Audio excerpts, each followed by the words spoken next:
270 000 € de fiscalité en moins juste parce que l'assurance vie a été ouverte après 70 ans. Ça paraît contre-intuitif, mais ça arrive dans de nombreux cas. Prenons un exemple pour que ce soit plus clair. On va choisir deux entrepreneurs qui ont 1 million d'euros chacun à placer en assurance vie avec un héritier.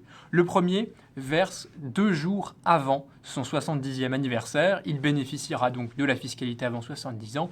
Et le deuxième verse le lendemain de son anniversaire des 70 ans.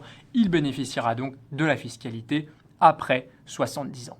15 ans plus tard, avec un rendement moyen de 6% par an, le premier laisse environ 1,5 million d'euros net à son héritier, quand le deuxième laisse 1 770 000, c'est-à-dire 270 000 € de plus à son héritier. Pourquoi ?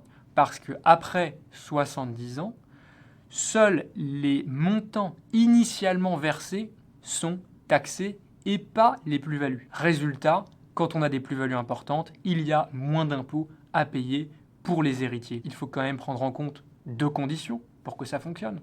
La première, c'est d'avoir un rendement annuel suffisamment important pour générer ces plus-values. Et puis la deuxième, naturellement, c'est d'avoir le temps de les générer et donc de vivre suffisamment longtemps. Je vous donne les détails des calculs dans la description et bien sûr, abonnez-vous pour comprendre toutes les clés de la gestion des grands patrimoines.